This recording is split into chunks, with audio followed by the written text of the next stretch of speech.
dessa noite, em tirar as conclusões mais profundas, redirecionando nossos passos no sentido de nos harmonizarmos com a lei divina, com a lei do amor, que é a lei maior do Pai. Pedimos aos amigos e mentores espirituais também que nos ampare, que promova em cada lar a limpeza fluídica de que nós necessitamos, para que possamos encerrar o ano de uma forma mais serena, com o coração sereno, coração tranquilo, e com muito esforço, no sentido de agirmos sempre no bem. Que a paz do Mestre reine nos nossos corações e que a sua luz seja o farol de nossas vidas. Que assim seja, Senhor. Assim seja. Obrigada, João. Então, Wallace, é com você agora. Gente, boa noite aos amigos do GEVAN. Mais um grande prazer estar aqui com vocês nessa noite de hoje. Deixa eu compartilhar aqui a tela.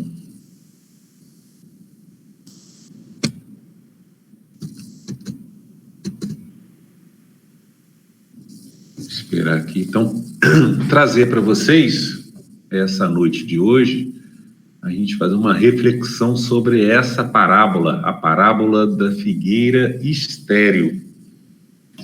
Essa parábola, gente, eu considero ela uma das mais enigmáticas dos evangelhos, tá? Ela é confundida com a parábola, muitas pessoas consideram ela como se fosse a versão do Evangelho de Lucas da parábola da figueira seca de Mateus. Mas eu vou trazer para vocês hoje uma reflexão para mostrar para vocês, né, que ela, na realidade, eu pelo menos entendo, né, e esse é o trabalho que nós vamos desenvolver nessa noite, que ela traz uma explicação bem mais profunda, além daquela que Mateus colocou lá na parte da figueira seca. Antes de mais nada, é importante a gente deixar claro que nos evangelhos existem 3 parábolas que tratam dessa questão da figueira, tá?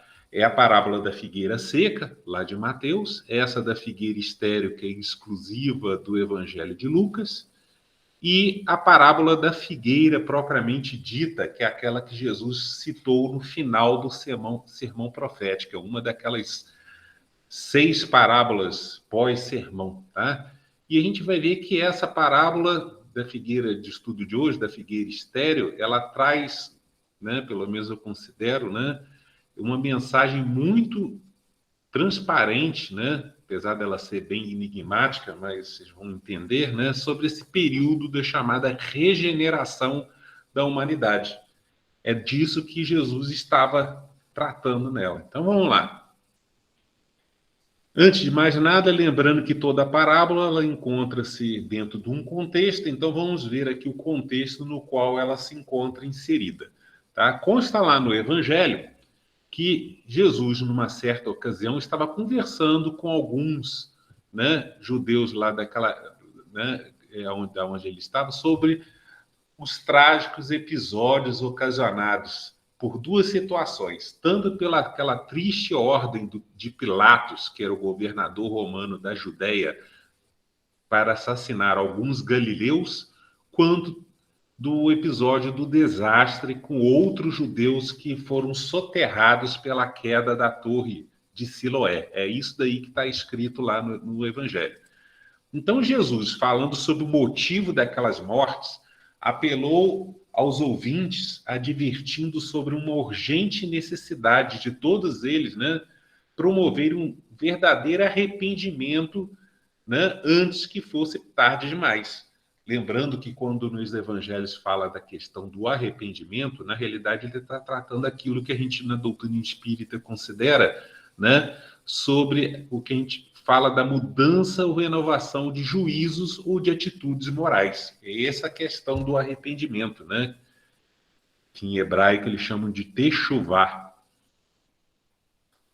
Enfim, o que Jesus queria que eles entendessem que caso eles, né, os judeus, não se arrependessem urgentemente dos seus, vamos colocar assim, muitos pecados, então todos, de igual modo, ou seja, não muito diferente daquelas mortes que foram citadas anteriormente, também suportariam grandes aflições expiatórias, vamos colocar assim, visto que não só iriam morrer também de forma trágica, mas também seriam dispersos pelo mundo, como de fato aconteceu, né, naquele episódio que foi conhecido como a diáspora judaica. Né? Por que ele estava querendo dizer isso? Porque há um tempo determinado para que todas as coisas preditas aconteçam no mundo, segundo o que? A vontade, o plano, os desígnios divinos. Então, certamente, nesse seu alerta, Jesus estava se referindo ao iminente cumprimento de antigas profecias judaicas que tratavam justamente da destruição e queda tanto da cidade de Jerusalém quanto do seu suntuoso templo, com a consequente expulsão dos judeus. E aí, Jesus, citando, né, antigas passagens das Escrituras, disse para eles a parábola, que é esta que eu trouxe para vocês aqui. Ó. Um certo homem tinha uma figueira plantada na sua vinha e foi procurar nela fruto, não o achando, e disse ao vinhateiro: eis que há 3 anos venho procurar fruto nesta figueira e não o acho. Corta, porque ocupa ainda a terra inutilmente. É uma pergunta, né? Corta, por que ainda ocupa a terra inutilmente? E respondendo ele, disse: Senhor, deixa este ano até que eu a escave e a esterque, e se der fruto, ficará, e se não, depois a mandará cortar. Qual será a interpretação? Né? Numa busca rápida que eu fiz na internet, eu vi que essa parábola ela é pouquíssima, para não dizer quase não se acha, né, estudos, pelo menos espíritas, né, sobre essa parábola, porque ela realmente é muito comum confundi-la com a parábola da figueira seca. Então, eu vou tentar aqui trazer para vocês esse entendimento, como foi falado, e a gente vai ver que, na realidade, ela é uma novidade dentro de uma visão, uma visão dentro de outras visões que tem, que é como se fosse uma novidade. Vamos colocar para vocês aqui, então, qual será essa interpretação que eu trago para vocês. Então, como sempre, em todo estudo de parábolas, né, é sempre bom lembrar que Jesus nos ensinou aquela técnica rabínica, né, de interpretação segundo a Cabalá judaica, que deve ser aplicada em todas as parábolas, onde ele é colocado que praticamente toda parábola apresenta 4 níveis de entendimento. E nós vamos tratar desses 4 níveis de entendimento, que a gente vai desde a interpretação literal dela, partindo pela identificação de quais as figuras alegóricas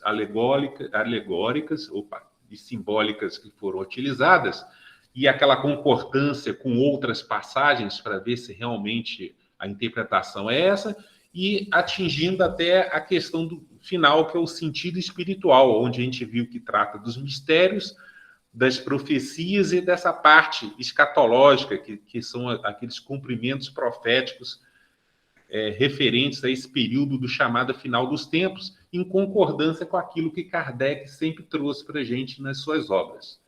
Então vamos lá, vamos refletir sobre a parábola ora apresentada. A gente viu lá que Jesus disse que um certo homem, que era o dono ou senhor de um campo, que é a vinha, né, tinha uma figueira plantada junto às demais videiras ali existentes, conforme o antigo costume agrícola judaico. Após aquele senhor ter ido buscar durante 3 anos consecutivos os seus desejados figos naquela figueira, né, mas não os achando, então ele meio que irou-se. E aí ele chegou, né? Como a figueira não produzia frutos, aquele senhor queixou-se com seu vinhateiro, que é aquele jardineiro ou viticultor, né? Que nada mais é do que aquele servo cuidador da vinha, lhe dando ordens para cortar aquela figueira estéril que ainda ocupava a terra inutilmente, no lugar de outra melhor, né? causando, inclusive, o quê? Até prejuízos a ele. Contudo, a gente viu lá que aquele vinhateiro, demonstrando interesse especial, se compadeceu intercedendo pela figueira, pedindo ao seu senhor mais paciência, lhe propondo um adiamento do prazo designado para o corte. O prazo limite, que a gente pode dizer que foi adicional e condicional solicitado por ele como última chance, foi de mais um ano, até que o solo no entorno da figueira fosse o quê? Escavado, né? Ou seja, revolvido, aumentando, né? Deixando ele fofo, aumentando o volume, a qualidade, e estercado, ou seja, fornecendo o quê? O adubo ou os novos nutrientes, se comprometendo dessa forma a trabalhar arduamente para que ela se renovasse e produzisse frutos. Caso a figueira desse figos, regenerando-se, ela ficaria na vinha, mas, do contrário, ela seria depois cortada, gerando assim o quê? Uma incerteza quanto ao desfecho final dessa parábola, ou seja, se o vinhateiro obteve êxito ou não naquela tarefa, porque essa parábola ela deixa no ar. E aí, como é que ficou, né? Então vamos lá. Pode até parecer que houve falta de paciência daquele senhor em exigir do seu vinhateiro que aquela figueira desse frutos antes do tempo certo, visto que durante 3 anos, a gente leu lá, né, de sua existência, a figueira não deu fruto algum.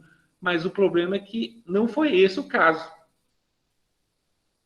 Aquela figueira não estava no seu 3º ano de vida, pois, na verdade, ela já não dava frutos havia 6 anos. Como assim? É isso mesmo, gente. Vamos entender a questão. Vejamos, né?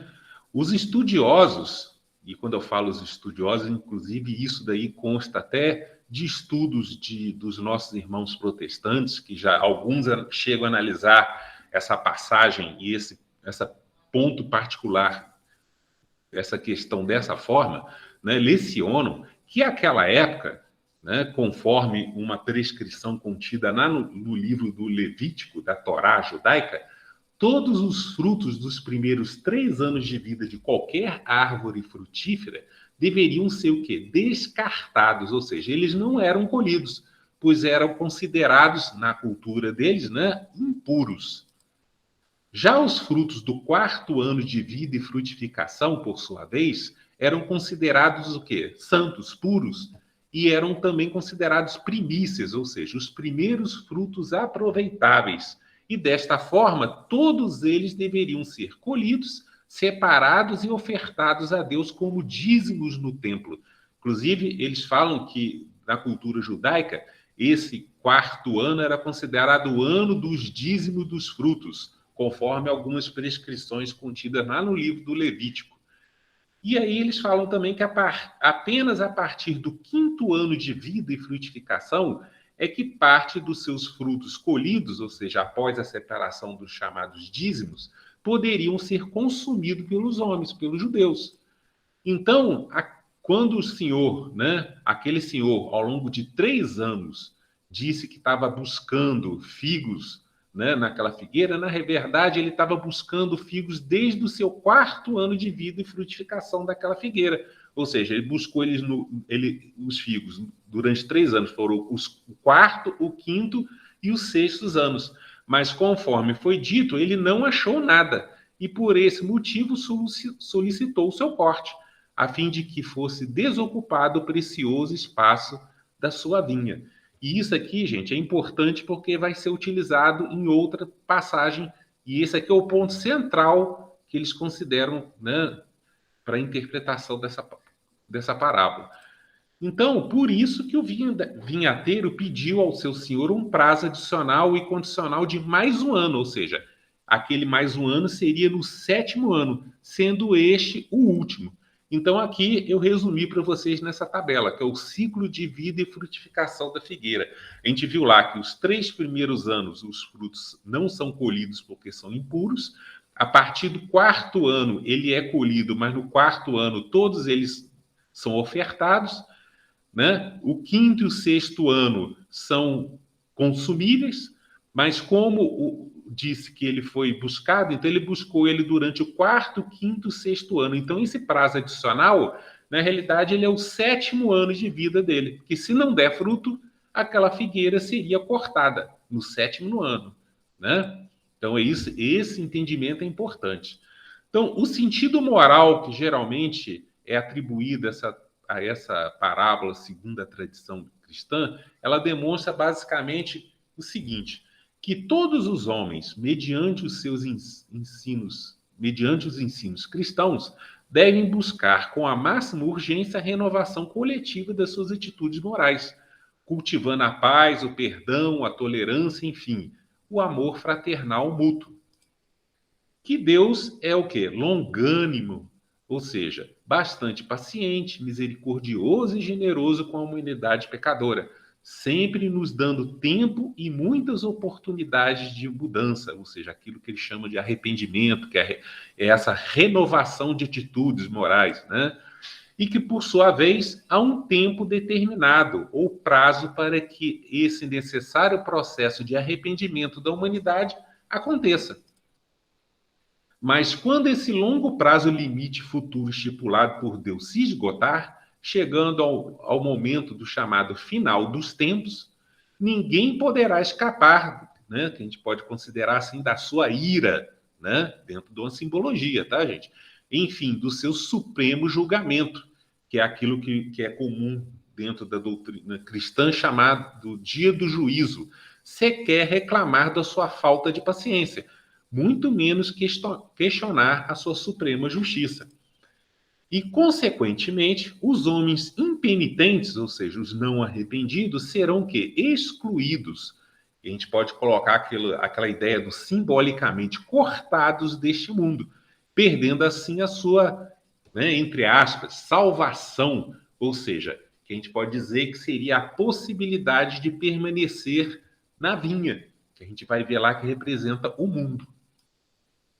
Com isso, gente, a gente esgotou esse primeiro nível de interpretação que trata dessa leitura literal da parábola, né? E aí ele geralmente a gente tira esse sentido moral que é bem tranquilo, bem fácil da gente entender, né? Agora vamos para o segundo e terceiro nível juntos, onde a gente faz aquela identificação das figuras e seus significados. Então a gente vai entender rapidamente quem é esse certo homem, o que representa a figueira, a vinha, o fruto, o vinhateiro, que corte é esse, né? E outras questõezinhas. Então vamos lá. A figura da vinha. A figura da vinha daquele senhor, que a gente pode considerar que é o campo ou vinhedo, onde encontram-se plantadas não só a figueira, mas também todas as videiras, segundo a cultura judaica e as interpretações comuns que são atribuídas, eles falam que isso representa a nação israelita.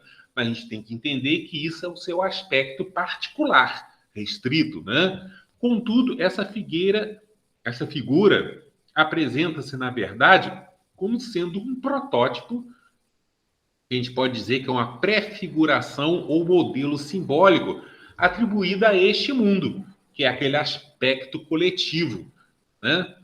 Sobre essa simbologia, há, por exemplo, uma passagem contida lá no livro do profeta Isaías, que é conhecida como Cântico do Vinhateiro, que nada mais é da onde Jesus tirou essa parábola, né? Porque, na realidade, muitas das parábolas são reproduções de antigas parábolas contidas no Antigo Testamento.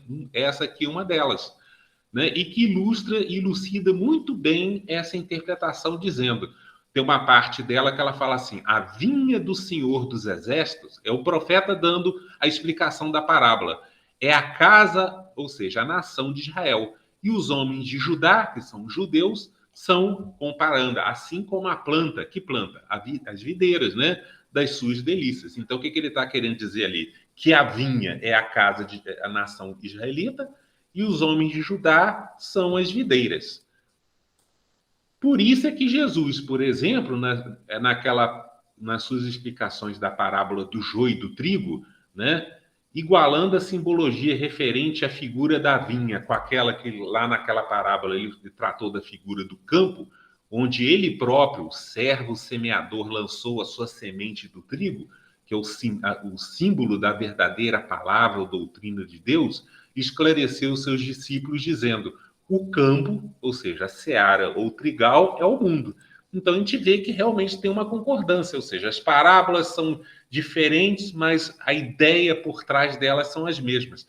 Ou seja, a vinha, que equivale à figura da seara, ou campo, ou trigal, né? Representa também a casa de Israel, mas como modelo simbólico para o quê? Este mundo, que na realidade representa todas as nações, que é aquilo que os judeus chamam de Olam Hazé, ou seja, este mundo, que na doutrina espírita a gente pode dizer, trazer para o nosso linguajar, que é o chamado mundo de provas e expiações. Sobre esse símbolo de Israel, Emmanuel, lá no livro O Consolador, compreendendo que Israel representa, como foi falado, né, nas antigas escrituras, esse modelo pré-figurativo para toda a humanidade, olha só o que ele disse lá na questão 262. Até lá. Por que razão a palavra das profecias parece dirigida invariavelmente, ou seja, sempre, né, ao povo ou casa de Israel? Aí ele coloca: em todos os textos das profecias, Israel deve ser considerada como símbolo de toda a humanidade terrena, ou seja, este mundo. Confirmando essa interpretação que a gente trouxe. Sobre a figura desse certo homem, o senhor da vinha, que a gente já sabe que é este mundo, né? Ou mundo de provas e expiações, daquele que, segundo Isaías, representa, né, o senhor dos exércitos, né? Aquela figura descrita no Antigo Testamento, ela representa quem? O próprio Deus. Para comprovar essa alegação, consta lá no livro dos Salmos do rei Davi o relato de que aquele rei, louvando a Deus, fez uma interessante comparação de ideias, dizendo: olha só, para quem não conhece, ele está lá: quem é esse rei da glória, o senhor dos exércitos? Ele é o rei da glória. E mais na frente ele fala: louvai todos os seus anjos, louvai todos os seus exércitos. O que ele está querendo dizer aqui? Que esse senhor dos exércitos, que é o rei da glória, representa aquela figura do certo homem, o senhor, que é o Deus. E o mais interessante, que os seus exércitos, na realidade, representa quem? Os seus anjos, que são o quê? Aqueles espíritos colaboradores e executores da sua vontade. Inclusive, tem alguns livros traduzidos, né, que já não falam Senhor dos Exércitos, fala Senhor dos Espíritos. Muito interessante, né? E a figura do vinhateiro? Logo, por dedução lógica, compreende-se naturalmente que a figura do vinhateiro, que é aquele servo do Senhor, que a gente viu Deus, né? Que além de ser o semeador do campo, apresenta-se também nessa parábola como sendo responsável por cuidar de todas as árvores da sua vinha, ou seja, deste mundo, representa ele próprio, Jesus, o Cristo, ou seja, o Filho do Homem. Então, o vinhateiro, que é o semeador, que é o Jesus, o Filho do Homem, ou o Messias, o Cristo, né? E a figura das videiras? Então, diante daquelas anteriores explicações, não restam dúvidas de que, por sua vez, a figura das outras árvores, daquelas videiras também existentes na vinha, que é este mundo, representam os homens judeus, que é naquele aspecto particular, mas sendo ela, do mesmo modo, um modelo simbólico para toda a humanidade, aquele aspecto coletivo. Pois naquele cântico de Isaías mesmo consta lá: os homens de Judá são assim como a planta, ou seja, a videira das suas delícias. Então, o que ele está querendo dizer? Que as videiras, que são as plantas, né, ali, as árvores, os homens, representam os homens de Judá, que são os judeus num modelo particular, mas é a humanidade, na realidade, todos os homens. E a figura da figueira? Essa é a figura mais complicada, né? Mas vamos lá, a figura da figueira, ela geralmente é interpretada como sendo um símbolo equivalente à figura da videira, onde ambas as árvores representam tanto os judeus, quanto naquele aspecto individual, quanto Israel naquele aspecto coletivo, conforme a gente pode deduzir de algumas passagens contidas no Antigo Testamento. Porém, a gente percebe que não só nessa parábola da figueira estéril, mas também naquela outra que eu falei, da figueira, que é aquela pós-sermão profético, Jesus havia feito uma clara distinção entre as figuras da figueira e das demais árvores, que no caso são as videiras existentes da vinha, ao dizer: Ele coloca lá, um certo homem tinha uma figueira plantada na sua vinha. E naquela outra parábola da figueira, ele coloca, olhai para a figueira e para todas as outras árvores, ou seja, as videiras. Né? Por outro lado, compreende-se também perfeitamente que Jesus, na parábola da figueira seca, que é aquela outra correlata, se referiu, na verdade, à profecia daquela fatídica destruição do templo de Jerusalém, em Israel. Tanto que ele citou logo depois aos seus líderes religiosos a parábola dos lavradores perversos, dizendo: houve um homem, pai de família, que plantou uma vinha e circundou-a de um valado e construiu nela um lagar e edificou uma torre, né? E arrendou os seus lavradores e ausentou-se para longe. Então, quer dizer que, por um lado, Jesus separava, porque se fosse a figueira o mesmo símbolo da videira, para que fazer a distinção?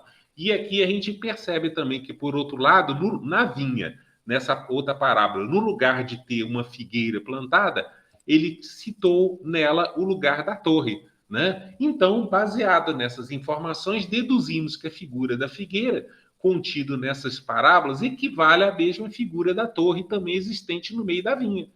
Ou seja, que a gente viu lá que é a prefiguração deste mundo, representando, na verdade, o quê? O templo de Jerusalém. Ou seja, mas não é o templo físico, material, é o seu juízo religioso coletivo, né? Que na realidade é o próprio juízo judaico-cristão, ou seja, o próprio judaísmo e o cristianismo que estava chegando naquela época. Então a gente pode deduzir que a figura da figueira equivale à figura da torre, na outra parábola, que é o quê? O templo de Jerusalém como modelo, mas não é o templo físico, porque é muito comum os outros irmãos protestantes ou católicos falar assim, a figueira representa a igreja. É essa a interpretação que eles dão. Mas só que a gente não pode entender que é a igreja física. Na realidade, a igreja representa a congregação. Mas a congregação de quê? De homens. Mas são os homens físicos? Não. É a congregação, ou seja, na realidade é o juízo religioso coletivo da humanidade. Né? Quando era o templo de Jerusalém, era o juízo coletivo daquela humanidade. Mas como Jerusalém é uma prefiguração para todas as nações, então é o juízo religioso da humanidade. Então, na realidade, a gente pode colocar que é o juízo ou consciência judaico-cristã, que é o cristianismo primitivo ou o judaísmo renovado, é aquele que chegou para a gente, né, hoje. Né? Hoje não, né? Chegou para a gente, cidadãos aqui do século, pós-século XIX, vamos colocar assim. E a figura dos frutos? Por sua vez, a figura dos frutos, que na realidade são os figos, que certamente irão brotar nos ramos da figueira, representam o quê? As obras, são as ações humanas, tanto individuais quanto coletivas, que a gente pode dizer de institucionais.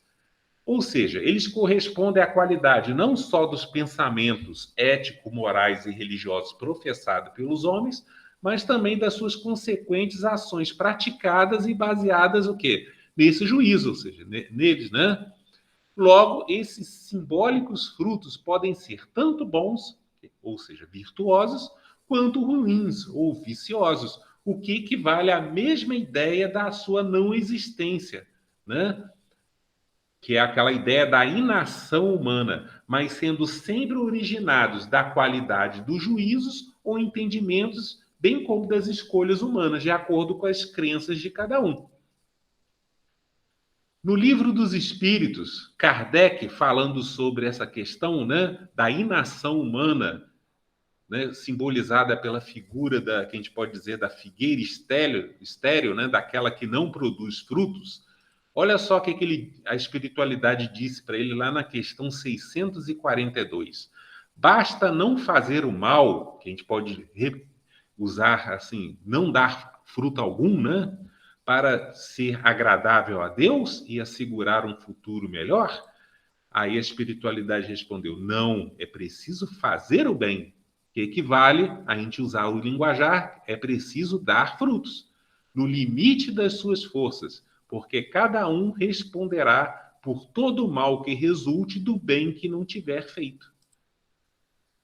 Então, para comprovar esse entendimento ora apresentado sobre a qualidade dos frutos ou ações humanas, consta, por exemplo, que Jesus, durante o Sermão da Montanha, citando o profeta Jeremias, falando sobre os falsos profetas, que na realidade são os adversários, aqueles que apenas apresentam a aparência de santidade, mas que deturpam, que a gente pode dizer, a verdade divina, orientou os seus discípulos dizendo: tomem cuidado com os falsos profetas, ou seja, esses adversários que professam, por outro lado, a mentira, pois pela qualidade dos seus frutos, que são as obras, eles serão reconhecidos. Porventura, colhem-se uva dos espinheiros ou figo dos abrolhos? Em seguida, ele acrescentou: toda árvore, que a gente pode dizer tanto a figueira quanto a videira, né, boa, que representa aquela dos seus seguidores, né, produz bons frutos, ou seja, pratica boas obras. E toda árvore má, que são aquela dos seus adversários, produz frutos maus, ou seja, más ações ou, a gente pode dizer, ação nenhuma. Não pode a árvore boa dar maus frutos, ou seja, não pode, ou ainda menos, né, muito menos ser estéril. Nem a árvore má dá frutos bons. Toda árvore que não dá fruto, corta-se e lança-se no fogo, ou seja, trazendo a mesma ideia dessa parábola da figueira estéril. Portanto, pelos seus frutos, ou seja, a qualidade das suas obras, os conhecereis. Então, o que ele está querendo dizer aqui? Que os tipos de árvore, tanto a videira quanto a figueira, representam os homens no seu aspecto particular ou as instituições no seu aspecto coletivo, que representa nada mais do que o juízo humano, tanto particular quanto coletivo, e tanto aqueles professados pelos seus seguidores quanto pelos seus adversários. E os tipos de frutos, ou a sua ausência, representam o quê? As suas obras ou a falta delas, que nada mais é do que a representação da qualidade ou essência dos pensamentos e das ações ou inações humanas, tanto particulares quanto coletivas ou institucionais, que são ensinadas, praticadas ou não feitas, né? E tanto pelos seus seguidores quanto pelos seus adversários. Ou seja, é um resumão do que ele está querendo dizer nessa passagem. Por isso é que, por exemplo, no contexto da parábola da figueira seca, lá de Mateus, né, que se referiu, na verdade, ao belo e suntuoso templo de Jerusalém, consta o relato lá que Jesus, avistando uma figueira, que na realidade é o símbolo do templo judaico, nessa parábola, perto do caminho de Jerusalém, dirigiu-se a ela e não achou nela senão folhas, pois ela o quê? Encontrava-se estéril, sem frutos, apenas com uma bela e grandiosa aparência exterior, mas sem as suas necessárias obras, né? Daqui talvez a confusão entre essas duas parábolas, né? E aí consta, após remetendo a antigas profecias sobre a queda do templo, a gente viu lá que Jesus realizou um ato simbólico, que na realidade o que é falado, né, que isso é comum na cultura judaica, chama encenação profética, dizendo: nunca mais nasça fruto de ti, e a figueira secou, ou seja, ela foi destruída imediatamente, ou seja, naquela época. Logo, quando Jesus, nessa parábola, diz que aquele senhor, que a gente viu que representa Deus, né, entre aspas, irado, né, ordenou o corte da figueira, ou seja, do templo, daquele específico juízo religioso daquela época, qual teria sido a mensagem oculta nela contida? A gente viu que a ideia, então, a figura do corte, né, a ira de Deus, que a gente viu lá que é o Senhor dos Exércitos, expressa pela ordem do corte, trata da reação futura das suas divinas leis, que a gente na doutrina espírita estuda, que são as leis da causalidade, do progresso e da destruição, de todas as ações humanas contrárias à sua vontade, sendo de fato o inevitável reflexo da sua onipotência, da sua justiça e do seu julgamento, que é aquilo que é chamado de juízo, né? A figura do corte representa, então, a expressão do seu poder, ou seja, dessas que foi falado, da sua suprema vontade, da sua ação interventiva neste mundo, que é a vinha, né? Mediante os seus simbólicos exércitos, ou seja, os anjos ou espíritos colaboradores, que podem ser tanto encarnados quanto desencarnados, que lhes servem como instrumentos para a realização das coisas. Quem quiser saber mais sobre isso, Livro dos Espíritos, questões 737 e 783. Lá Kardec tratou justamente dessa parte. Então, para demonstrar esse entendimento sobre a simbologia desse iminente corte daquela figueira, de acordo com o que foi explicado lá na outra parábola, que é a da figueira seca, consta, por exemplo, o relato evangélico de que João o Batista, alertando as lideranças judaicas que foram ao seu batismo, disse: raça de víboras, quem vos ensinou a fugir da ira futura, ou seja, dessa suprema e inevitável reação das leis divinas? Produzi, pois, frutos dignos de arrependimento, ou seja, façam as ações necessárias, reformadoras e moralizadoras. Aí ele continuou: e também agora está posto o machado de corte, né, a raiz das árvores, ou seja, tanto da figueira quanto das demais videiras. Toda árvore que a gente viu lá, que representa tanto os homens quanto as suas instituições, né, pois que não produz bom fruto, ou seja, as suas boas ações, é cortada e lançada no fogo. Ou seja, o próprio João Batista também falou sobre essa questão. Igualmente, numa outra ocasião, há também o relato de que Jesus, prevendo a destruição da cidade de Jerusalém, ao vê-la ao longe, chorou sobre ela, dizendo: ah, se tu conhecesses também, ao menos nesse dia, o que pode te trazer a paz, mas agora isso está encoberto aos teus olhos, ou seja, ocultado, porque aquela humanidade daquela época, né, estava espiritualmente cega, não compreendia as coisas contidas nas profecias, né? Porque dias virão sobre ti em que teus inimigos, que são aqueles elementos que serviram de instrumento de execução dessa reativa vontade de Deus, né? Que no caso lá foi o Império Romano, né? Te cercarão de trincheiras e te sitiarão e estreitarão de todos os lados e te derrubarão a ti e os teus filhos que dentro de ti estiverem, ou seja, os judeus, né? E não deixarão em ti pedra sobre pedra, pois que não conhecesses o tempo da sua visitação. Lá, por fim, logo depois, né, na saída do templo de Herodes, em Jerusalém, né, um pouquinho antes de Jesus citar o sermão profético, aproximaram-se dele os seus discípulos para mostrarem aquela estrutura magnífica do templo, ou seja, que a gente viu que é daquela simbólica figueira, né, que não produzia frutos, né, que era o templo de Jerusalém. Porém, Jesus disse: não vedes tudo isso? Ou seja, vocês não compreenderam ainda as coisas, os sinais do iminente cumprimento das antigas profecias? É isso que ele quis dizer. Ou seja, a ficha não caiu, vocês ainda não perceberam? Aí ele continua: em verdade vos digo que não ficará aqui, ou seja, no lugar do templo, pedra sobre pedra que não seja derrubada.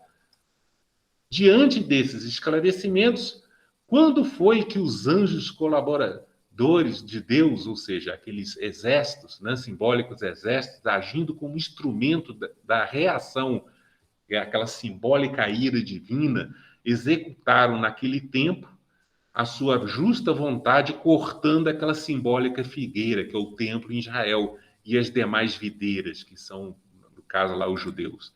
A história registrou, como eu falei, né, antes, que após a morte de Jesus, no ano 31 da nossa era, a cidade de Jerusalém e o seu suntuoso templo, em cumprimento às antigas profecias, foram incendiados e destruídos lá no ano 70 e depois no ano 135 da nossa era, pelos exércitos romanos de Tito e do imperador Adriano.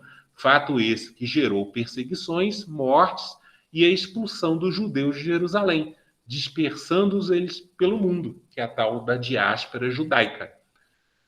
Kardec, confirmando isso tudo que a gente falou lá no Evangelho segundo o Espiritismo, falando sobre o símbolo da figueira, olha só que interessante que ele disse lá: a figueira que secou, ou seja, por se apresentar estéril, é o símbolo dos homens ou das suas instituições, porque sempre tem esse aspecto. particular e coletivo, né? Que apenas aparentam propensão para o bem, ou seja, que têm apenas folhas, mas que, na realidade, nada de bom produzem, ou seja, apresentam-se sem os seus frutos. Simboliza também todos aqueles que, tendo os meios de ser úteis, ou seja, de dar frutos, não são, ou seja, não os dão. Aí aqui ele já coloca tanto o aspecto individual quanto coletivo, né? O juízo também, ó. Todas as utopias, ou seja, todos os ensinos, todos os sistemas ocos, ou seja, todas as instituições inúteis, todas as doutrinas, ou seja, todos aqueles juízos religiosos carentes de base sólida.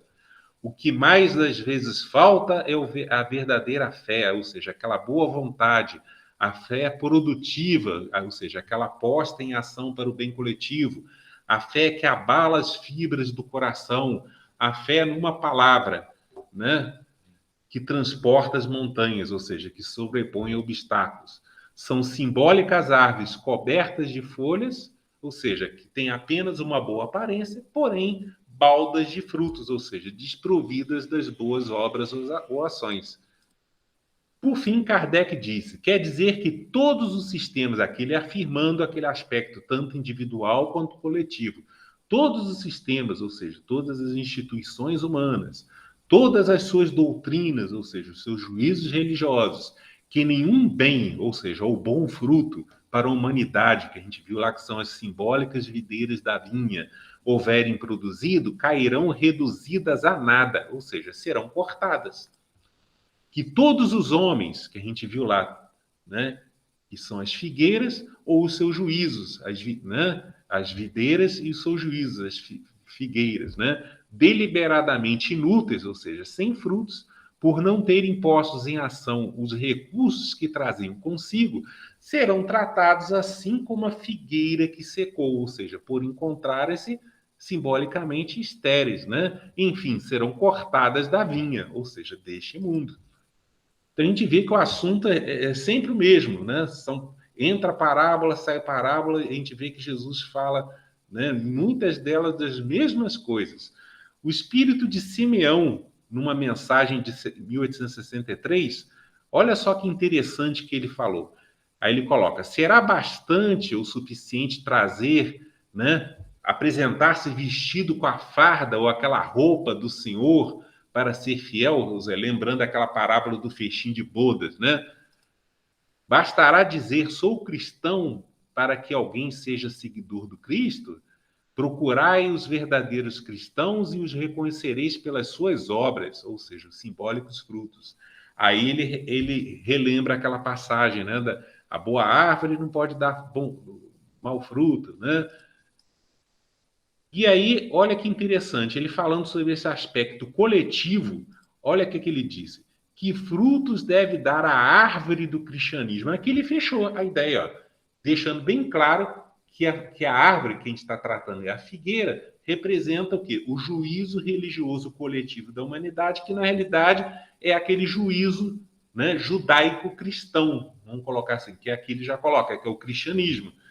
Árvore possante cujos ramos frondosos cobrem com sua sombra, ou seja, fornece aquele abrigo, proteção e consolo espiritual para uma parte do mundo, ou seja, da vinha, mas que ainda não abrigam todos os homens, ou seja, simbólicas videiras que hão de agregar em torno dela. O que ele está querendo dizer? A gente ainda está vivendo esse processo, né? Que a figueira ainda está espalhando seus frutos, né? A sua proteção, os seus frutos.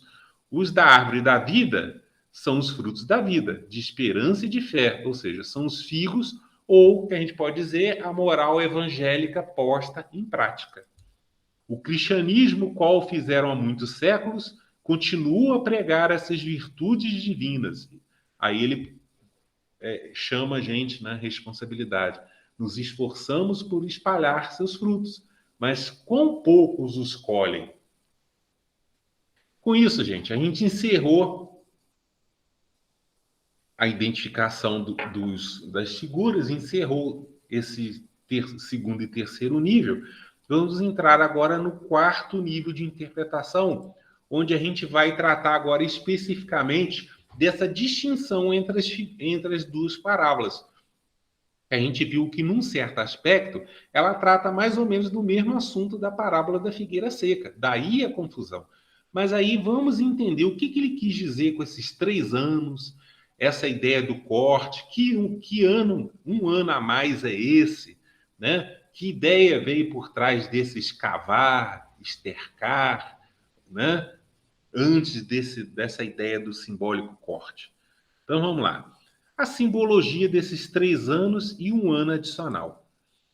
Quanto àquele mencionado prazo de 3 anos de sucessivas buscas por frutos, ou seja, por boas obras nessa figueira, que a gente viu que são aquelas as boas ações oriundas desse juízo religioso coletivo da humanidade, ou seja, já trazendo a interpretação do símbolo, o que será que ele, né, Jesus, na verdade, o que ele, nesse prazo, na realidade, representa? Segundo a tradição cristã, aqui eu vou trazer para vocês a interpretação que normalmente é dada para elas, para essa passagem, segundo a ótica dos nossos irmãos protestantes, católicos, né? Então, segundo a tradição cristã, consideram-no literalmente como sendo apenas o tempo de duração da missão messiânica de Jesus em Israel, que na realidade começou lá no ano 27 e terminou no ano 31, metade ali, ou seja, por cerca de 3 anos e meio.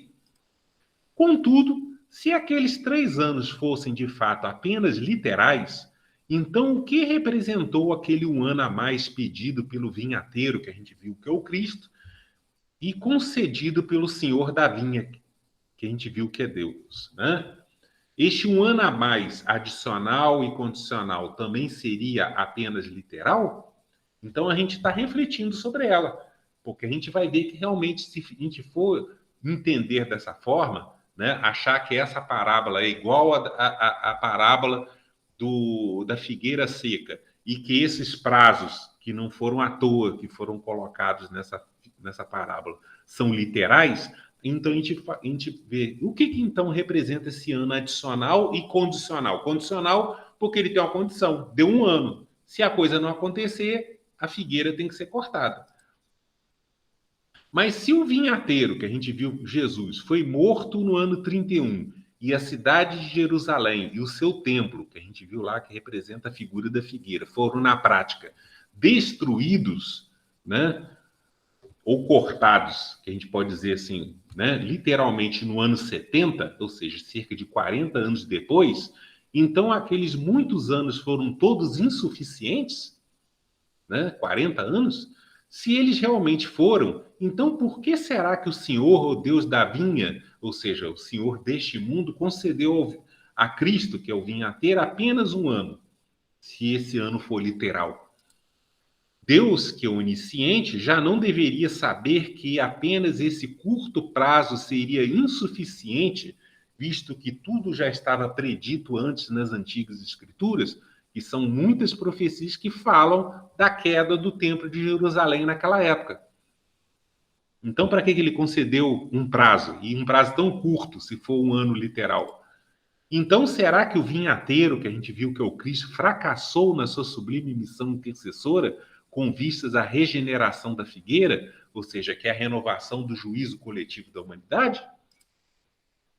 Quanto à renovação daquela específica figueira representada pelo antigo templo destruído em Israel, talvez ele tenha até, se a gente for parar para pensar, mas não foi o caso, né, fracassado naquela oportunidade, ou seja, naquela sua primeira vinda, né, seu primeiro advento, devido principalmente à livre escolha feita pelos judeus, que não se arrependeram diante dos seus muitos alertas. Ou seja, Jesus pediu para eles arrependerem, para aquilo tudo não acontecer, eles não arrependeram e aconteceu. Então, a gente pode colocar assim, houve um fracasso?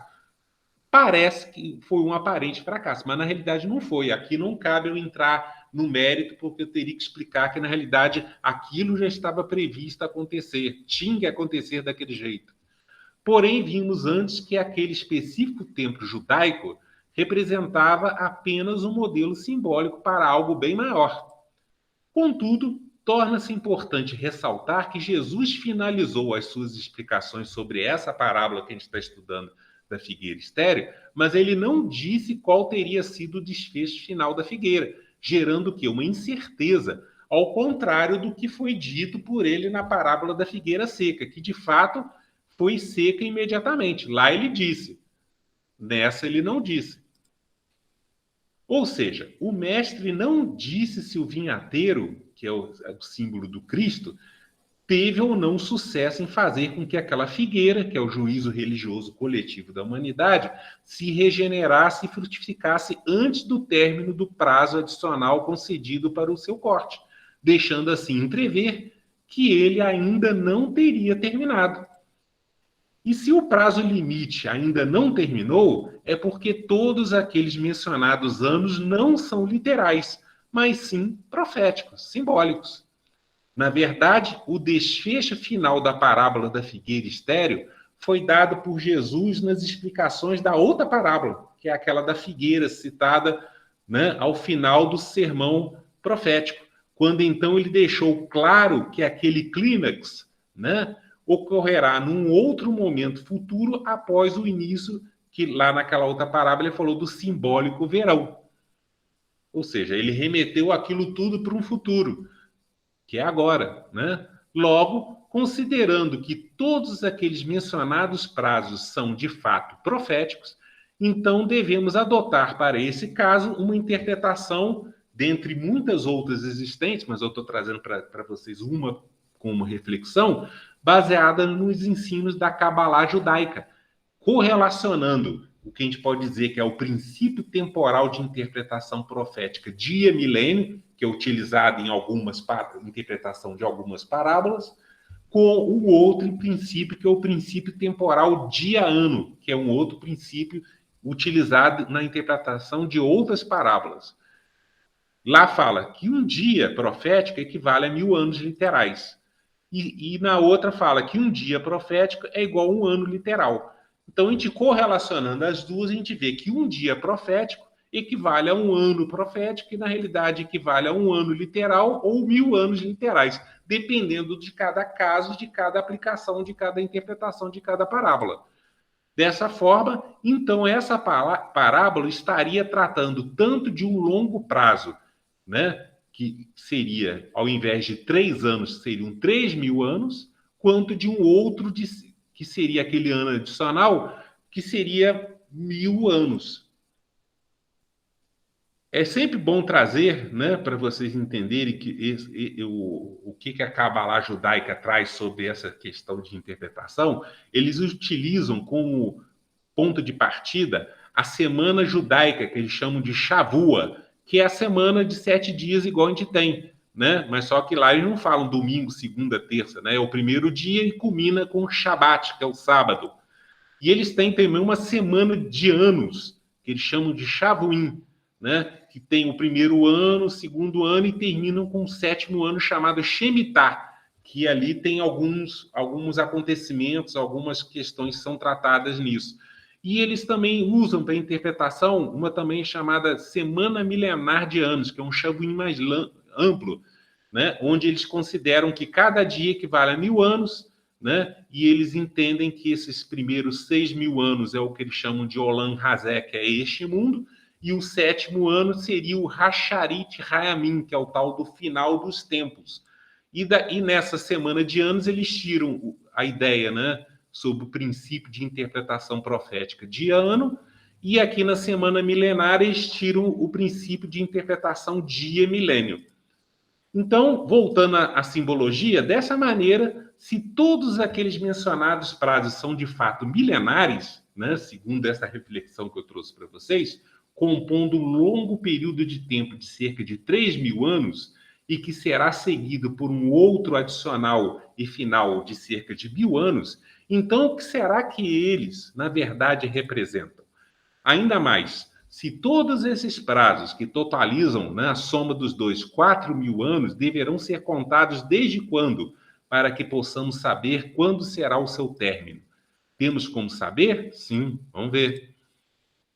Correlacionando essa profética semana de anos com aquele mencionado ciclo que a gente viu lá no início, de vida e frutificação da figueira, né? Compreendemos que, na verdade, A mensagem oculta ou a mensagem subliminar contida nessa parábola é de que o Senhor, né, que Deus, né, o Senhor da vinha ou deste mundo, havia ido buscar frutos, ou seja, boas obras, naquela figueira, ou seja, oriundas daquele juízo religioso coletivo, o acúmulo de conhecimentos religiosos da humanidade durante cerca de 3.000 anos, contados desde aquela chamada aliança sinaítica, feita por ele com o povo de Israel mediante a entrega da divina lei, que é a Torá a Moisés, ou aquilo que a gente chama da primeira revelação, quando veio o judaísmo para os judeus.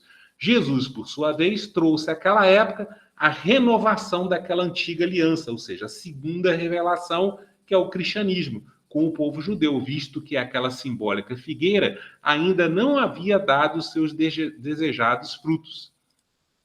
Logo, aquele mencionado prazo limite condicional de cerca de 1.000 anos, que foi solicitado pelo vinhateiro, representa, na verdade, o 7º e último milênio daquela longa contagem de tempo iniciada desde Adão, ou seja, desde aquela época, né, antiga, lembrando que para Kardec, né, o Adão é o símbolo de uma época, de uma geração, não é o primeiro homem, simplesmente, né? Então, esse 7º e último milênio representa esse momento que nós estamos vivendo, é o 3º milênio da era cristã.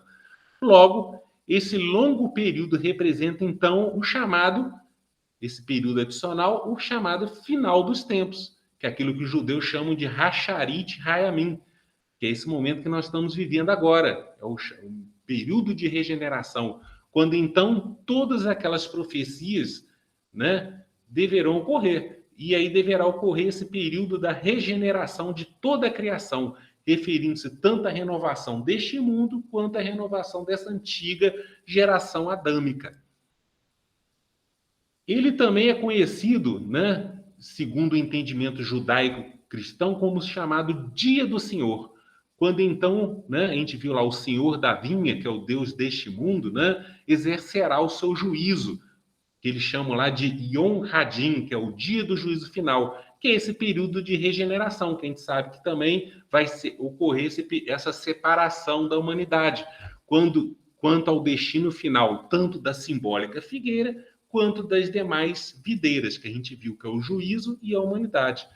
Enfim, ele representa o chamado prazo limite, ou seja, esse período de regeneração para que ocorra na prática a necessária renovação, que é essa transformação consciencial de toda a humanidade, que é o que a gente chama de regeneração, mediante um necessário processo de arrependimento coletivo dos seus pecados, pelas mudanças das suas condutas morais, através dos preciosos esclarecimentos e orientações obtidas pelos cuidadosos ensinos prestados pelo Cristo, que é o vinhateiro, passando deste modo a cumprir a vontade de Deus.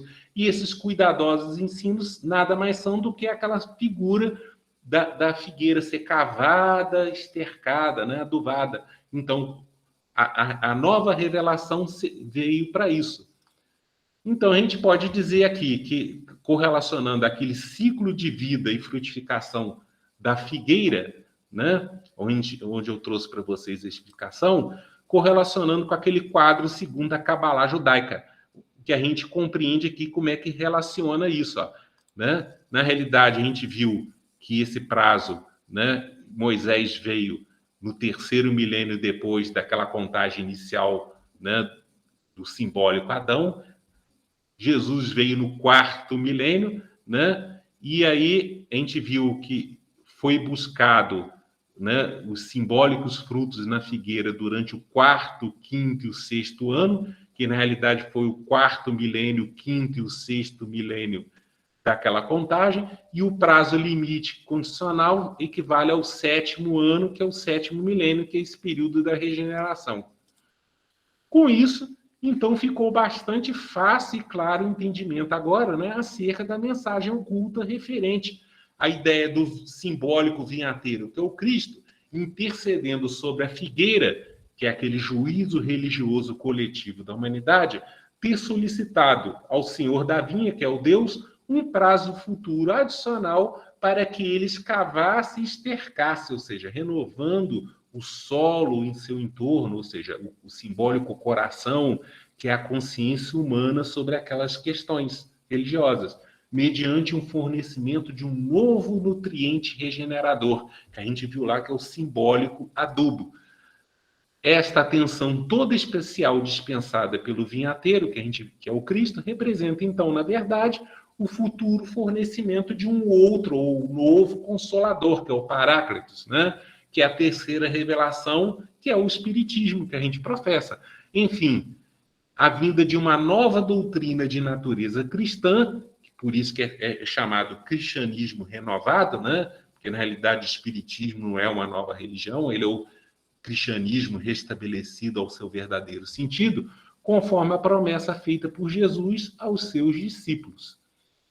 Kardec, lá no Livro dos Espíritos, falando sobre essa simbologia do solo íntimo que a gente viu aqui, que é ele que tinha que ser renovado, é o solo ao entorno da figueira, né? Olha só o que ele respondeu na questão 621. Onde está escrita a lei, ou seja, aonde que foi feita a semeadura da semente da palavra de Deus? Aí ele foi colocar na consciência, ou seja, naquele simbólico solo do homem, ou seja, no seu espírito, que se expressa através das suas ações praticadas, ou seja, os bons frutos, e que também é representada pela figura do quê? Do seu coração. E aí, na pergunta seguinte, então, uma vez que o homem traz escrito na sua consciência a lei, ou seja, a semente já foi depositada na consciência humana, há necessidade de que ela seja revelada, ou seja, tem que trazer mais coisas, lembrando que só é revelado aquilo que já existe, né? Revelação significa trazer coisa nova. Revelação significa tirar o véu para trazer às claras algo que já existe. Aí ele coloca, ó, ele a esqueceu e a menosprezou. Deus quis que ela fosse lembrada, ou seja, ele prometeu uma nova semeadura, uma nova revelação divina. É por isso que Deus manda constantemente a este mundo, ou seja, na simbólica vinha, muitos missionários, profetas, ou, a gente pode dizer, o próprio vinhateiro, né? A fim de sempre alertar os homens quanto à necessidade da compreensão desta verdade fundamental, ou seja, nos lembrar sobre a necessidade do nosso necessário arrependimento, né? Vimos que, de acordo com as informações contidas na parábola da figueira, essa figueira específica, né, que representa o juízo religioso coletivo da humanidade, com toda certeza não será cortada da vinha, ou seja, por isso que ela além de não ser cortada, ela irá frutificar no futuro, junto com as demais videiras, ou seja, os homens regenerados, deixando então bem clara a ideia de que o vinhateiro, de fato, não fracassou na sua sublime missão.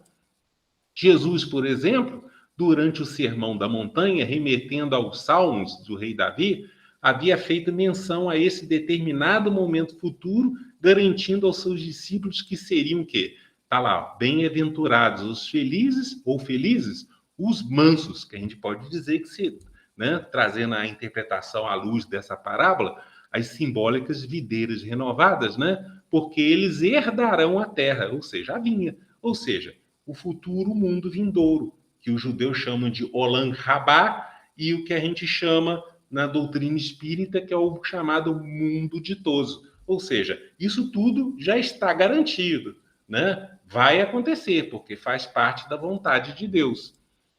E aí, esse quadro, né? Para vocês aqui entenderem, né? Novamente aquilo que foi falado, né? Quem quiser ver lá, né? Aonde Kardec fala que ele entende a existência desse período, que esse Adão é o símbolo de uma geração e o símbolo de uma época, que Jesus veio no 4º milênio depois dessa contagem, e o tempo todo ele falava, ó, eu vou retornar no 3º dia, que é esse período que nós estamos vivendo aqui, né? Que é nós estamos, na realidade, no 3º milênio depois de Cristo, que na realidade é o 7º, que os judeus chamam de Hasharit Haimin, que é o final dos tempos, ou também de era messiânica, que é utilizado né, na linguagem bíblica como o dia do Senhor, e a gente está agora nesse período de regeneração. Se ele será de algo em torno de 1000 anos, como foi traçado nessa parábola, né, e contido em algumas outras passagens, como a gente viu lá tanto em Mateus quanto no livro do Apocalipse, só o futuro nos dirá, tá? Mas tem grande chance de ser. Com isso, gente, antes de eu terminar, como sempre, fazer aqui a divulgação dos meus trabalhos. Eu tenho esses 3 livros lançados: o Sermão Profético de Jesus, né? Esse outro livro, 3 Homens, Apenas um Espírito. Esse outro livro, Relógio Cósmico de Deus. Todos eles estão disponíveis na plataforma Amazon, tanto no formato físico quanto no formato e-book. E quem quiser saber mais, compreender mais sobre questões proféticas que tratam desse período do fim, é uma dica de leitura boa para quem quiser. É só fazer o pedido lá, chega pelo correio na casa de vocês. E em breve eu estou lançando esse outro livro aqui, que na realidade é a continuação do livro do Sermão Profético, que trata mais especificamente das 6 últimas parábolas pós-sermão. Com isso, gente, obrigado pela atenção de todos. Mais uma vez, até uma próxima oportunidade, se Deus quiser.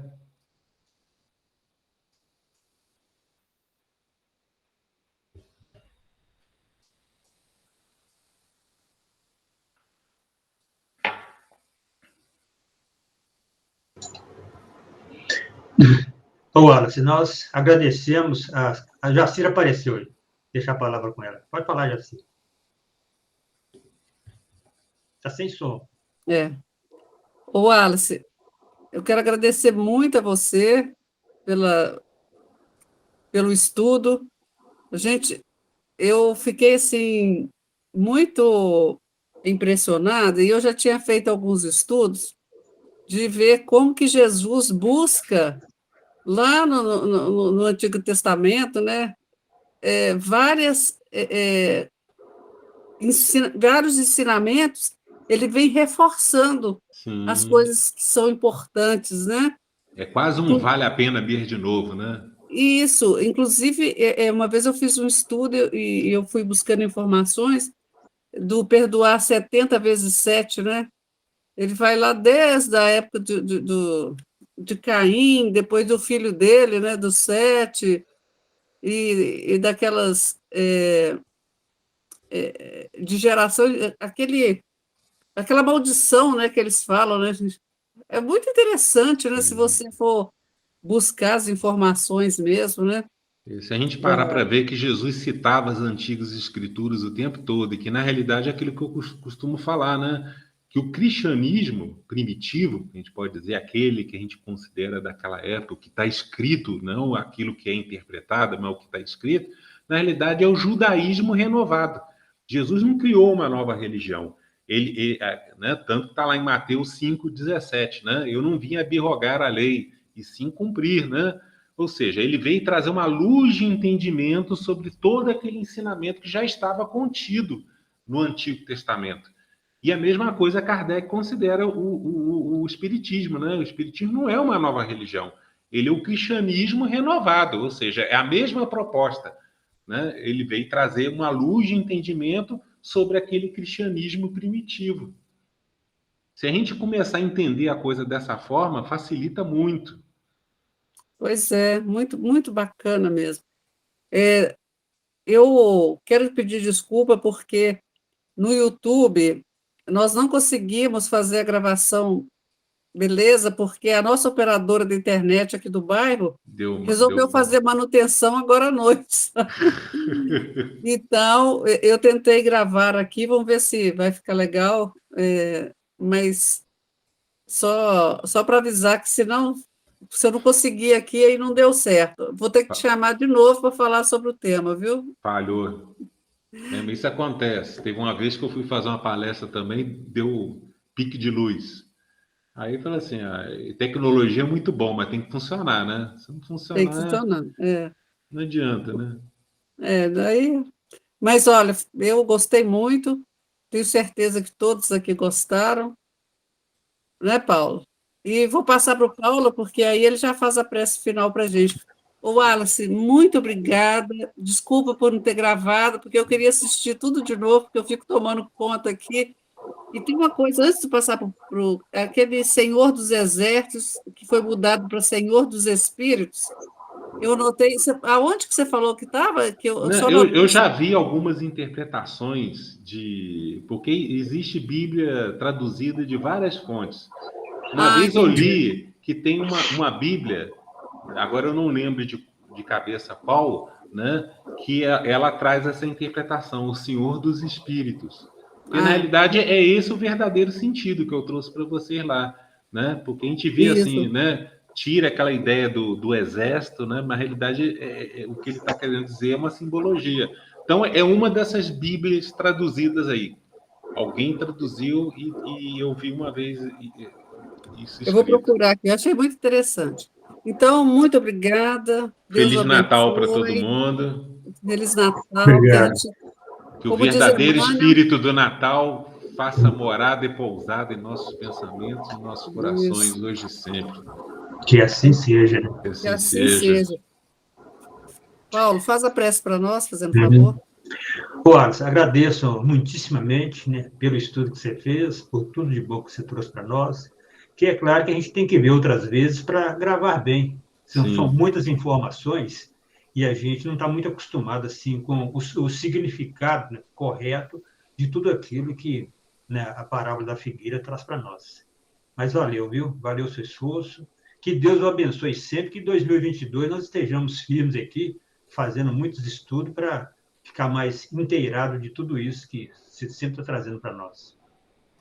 Agora, eu vou fazer a prece. Com essa prece, nós vamos pedir a Deus, a Jesus, a nossa Mãezinha Maria Santíssima, a espiritualidade amiga, que nos permita encerrar os trabalhos da noite de hoje e nos dando possibilidade de nós estarmos continuando com esse trabalho por muito tempo mais, porque muito nos engrandece e é isso que a natureza espera de nós, que estejamos cada vez melhores para oferecer para a natureza aquilo que a nossa condição possa permitir.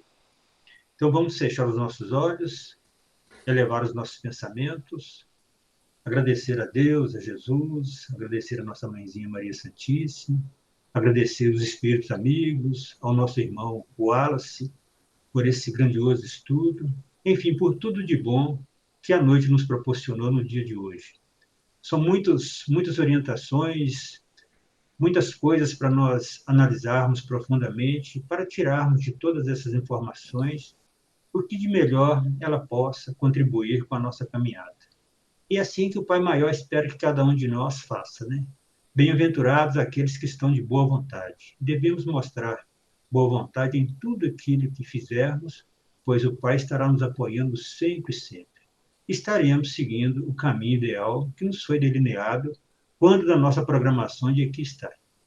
Mais uma vez, meu sincero agradecimento a você, Wallace, a todos que estão presentes, a todos aqueles que irão assistir mais tarde essa live e esperamos contar com você mais vezes junto de nós. E vamos fazer a prece que o bom mestre passou para nós e com essa prece estaremos pedindo licença para encerrar o trabalho da noite de hoje. Pai nosso que estais no céu, santificado seja o vosso nome, venha a nós o vosso reino, que seja feita a vossa vontade, assim na terra como no céu. O pão nosso de cada dia, principalmente o pão espiritual, dai-nos hoje, Senhor. Perdoai as nossas ofensas, assim que perdoarmos os nossos ofensores. E não nos deixeis cair em tentação, mas livra-nos, Senhor, de todo mal. Pois sabemos serem vossos o reino, o poder e a glória. Pois sois onisciente, onipotente e onipresente. De corações ajoelhados, Senhor, rogamos, sê conosco, hoje, agora e para todos sempre. E assim seja.